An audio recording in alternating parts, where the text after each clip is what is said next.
Hi everyone, and welcome to your weekly Pick a Card Tarot readings for the week of November 14th. If we haven't met, my name is Sydney, I'm the tarot guy next door, and I use my occult knowledge and intuition to help guide you towards the life you want. If that sounds like something you're into, make sure to subscribe and ring the notification bell so you're always up to date on the advice that the cards have for you. I'll be doing 5 card open readings, and here are the decks that I have for you. We have the Radiant Wise Spirit Tarot with Lapis Lazuli, the Classic Rider-Waite-Smith with Tiger's Eye, and the Tarot de Marseille with Amethyst. We also have 4 different Oracle cards to choose from 4 different decks. So go ahead and pick which tarot deck and which Oracle card resonates with you the most. It's totally fine if you are drawn to more than one. You might need a combination. And of course, you can pause this video if you need more time. As always with collective readings, take what resonates with you and leave aside what doesn't. If you want to jump to your reading, the timestamps are right below. And with that, let's go right to the readings. All right, group 1, let's see what we have for you for this week.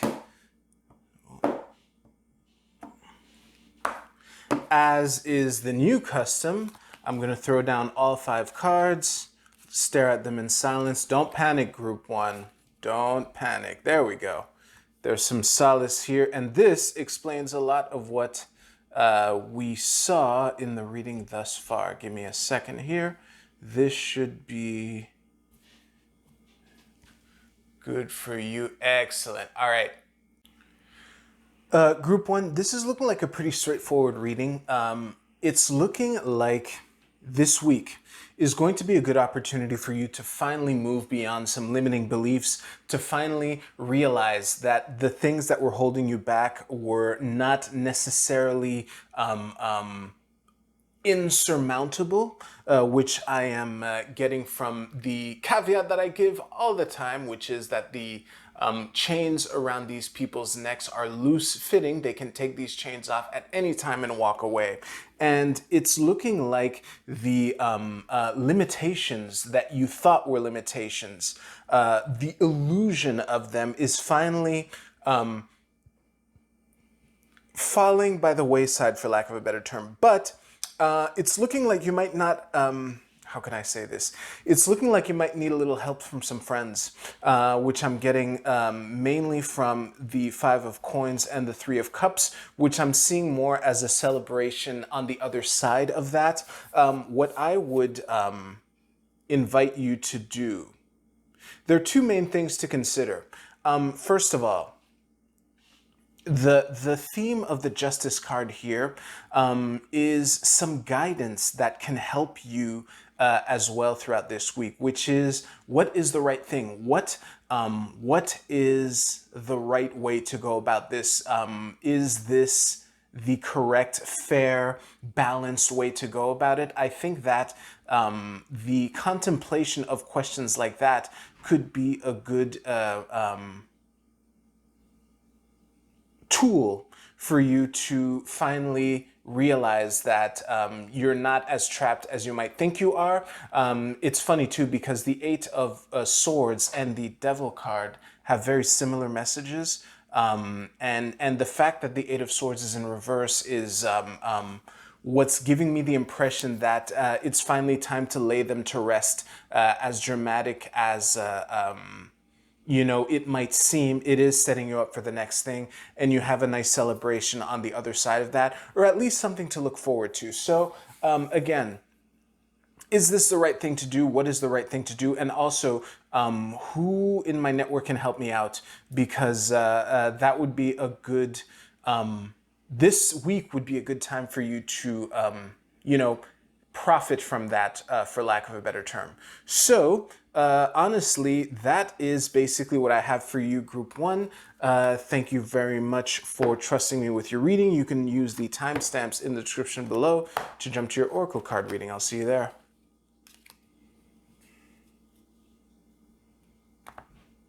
Screw it.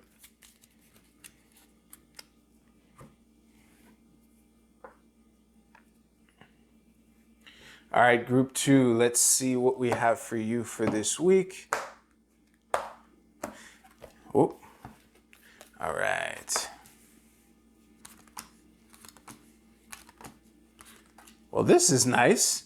This is really nice. Even with the, you know, if the most negative card in your reading is the 5 of Swords and it's at the bottom of your deck and everything is upright, This is looking like a really good week for you, Group 2. Give me a second here. Yeah, that's good enough. All right. So the main themes that I'm getting from this reading is reconciliation of differences and moving forward from there. The moving forward is pretty blatant with the Eight of Cups at the top of your cross here. But the reconciliation of differences I'm getting mainly from the Five of Swords and the Three of Coins in the middle of your reading. So I'm thinking that whatever differences are being reconciled for this week came at the result of a process of someone finally getting in control, getting their emotions in check while not completely throttling and ignoring their emotions. Because I don't say this often enough. The King of Cups, he does feel emotions. He just doesn't let them take over him, for lack of a better term. So I have the feeling that through the emotional centering is what can give you the perspective to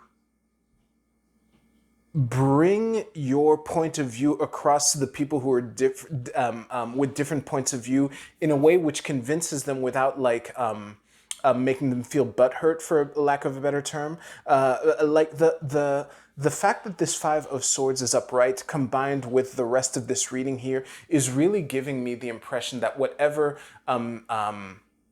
difference of opinion or difference of a perspective needed reconciliation, that you were kind of right. It's also reinforced by the Nine of Cups here. The Nine of Coins. But there is another meaning to this Nine of Coins here. So let's focus on this card a little. So what I'm getting, the role that the Nine of Coins is playing in this reading is kind of a dual role of very similar to the King of Cups in the sense of really realizing that realizing the value that you bring to the table, realizing the value that your perspective brings to the table, and also of through the reconciliation to come together and move forward together. Because the Nine of Coins is has a very strong message of independence, but especially with the Three of Coins in the middle of your cross here, is coming to the is giving me it's highlighting the aspect that of the 9 coins that she has, 3 of them are on this side.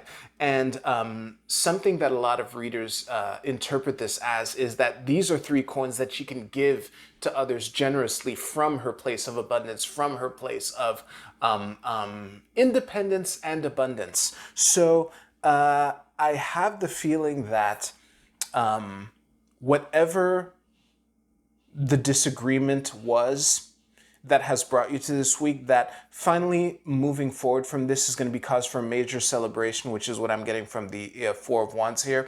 I wouldn't be surprised if a bunch of you also picked Group 1, who also had a passive 3 in the middle of their reading here. But this is a very similar message. However, the flavors are different enough for me to have chuckled just now. I'll just leave it at that. But it's just remember that all of this is part of a larger goal that you're all moving towards, and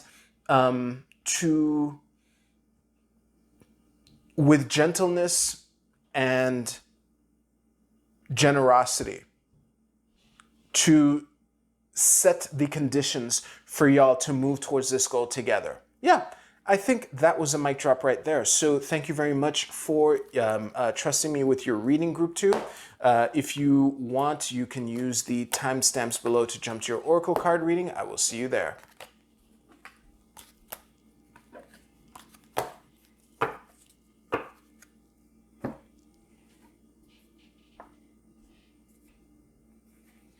All right, Group 3, let's see what we have for you. Nice. Very nice. Okay. Well, as you overheard, this is, I'm getting really good vibes from this reading. Is that nice? Yes, excellent. All right, group three, this is looking, the theme of this reading is realizing the opportunity that you've had in front of you this whole time. I'm going to be real with you. It's very, very easy to interpret this as a love reading. So I'm going to give both interpretations. So for a love reading, it's kind of obvious, you know, the knight and the queen coming together with extreme joy and happiness, creating an opportunity together to move forward with creativity towards a victory, all that great stuff. Now, for the non-romantic interpretation, and there's one cool thing that I noticed while the recording was paused that I'll circle back to the end. But from a non-romantic interpretation of this is focusing more on the practical thing that these two parties working together can create together. And I have the feeling that the Knight of Coins and the Queen of Cups, whoever they represent, and remember, we all have all 78 cards inside of us, so either one of these cards can be any gender. Don't get too hung up on the gender of the cards. But I have the feeling that the Knight of Coins and Queen of Cups have known each other for a while. Actually, this is a good time to mention this cool thing that I noticed. The Knight of Coins is holding a wand, and the Queen of Cups is holding a sword. So between both of them, they have all four elements. So there's you know that cliche of "you complete me."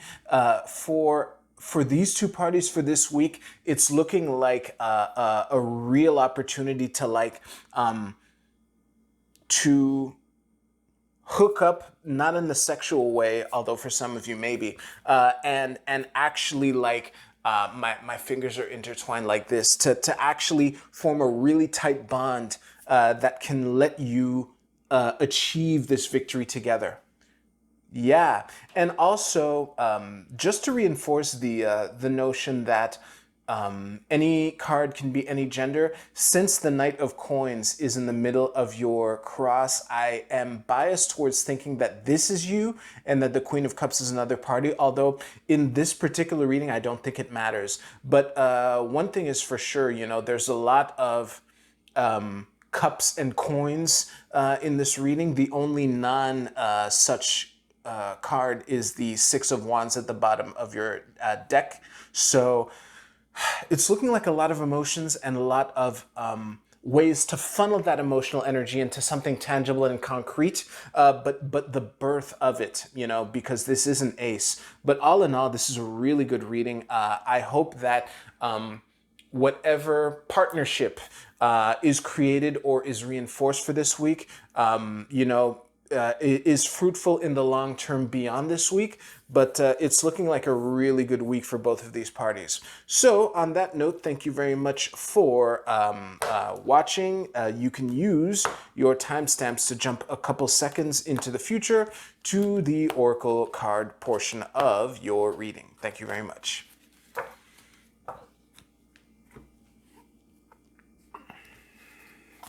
All right, let's see this.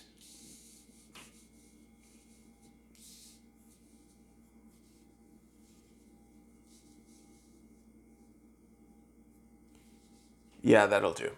All right, Group A, your card is Order. This is the Moon in Virgo. For you, honestly, I think that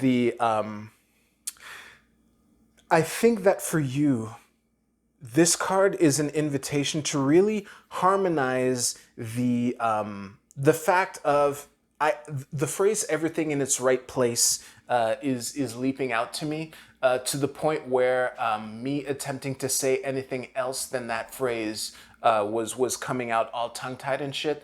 But I think that for you to really appreciate the beauty of putting things in order and the natural beauty that arises from that. is something for you to consider and focus on for this week. Group B, your card is Jupiter, Abundance. Holy shit. Well, this is a good omen, and I forgot to mention this at the top, but all 3 readings had really good vibes to them.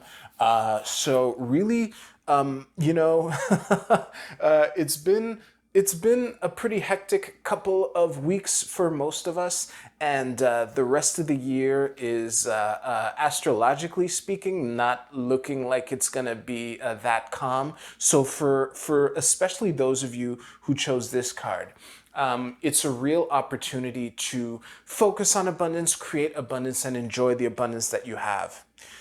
Group C, your card is New Moon in Aries. Whoops. The phrase is go for it. Well, that's pretty simple. Go for it. And the funny thing is, for all 3 readings, the phrase go for it kind of stands alone as just a further green light. Well, okay, on top of the green light that all 3 readings basically had, you can consider this go for it card to be like the starting pistol that gets shot to start the race. So yeah, just get moving and make the best of this week to take action. As much action as you can without burning yourself out. And finally, Group D, your card is the Wanderer. This is I Ching hexagram number 56. And the key words are traveling, adventure, movement, coping with unfamiliarity, a pilgrimage, aloneness, broaden your horizons. So for you, Group D, this is looking like an opportunity for you to practice your adaptability and understand that sometimes the real growth, this is a cliche, I've probably said this a shit ton throughout these videos over the months, that the real growth happens outside of your comfort zone. But for you, that's a good thing. And again, given all 3 tarot readings that I gave, it's looking like you're in a really good position to you know, deal with whatever unknown factors that you might have to deal with this week. Let me just make sure that yeah, to see it as an adventure and to not be afraid. You know, anything that is familiar was unfamiliar at a time. You know, the cliche phrase, a stranger is just a friend you haven't met. Well, things that you have, new things are just things that you haven't mastered yet. I kind of botched that, but I hope you get the idea, and I hope that all of you have a great week. It's looking like you have all the conditions and environmental factors to have a great week. If this video resonated with you in any way, I would really appreciate a thumbs up. I'm really curious to know like what your plans are, what you're hoping to accomplish for this week, or what you're hoping to overcome. Please let me know in the comments down below. But on that note, this is an awesome respite throughout the rest of the year, which is looking hectic. But yeah, make the best of it. I know I will. So thank you again for watching. I'll see you soon.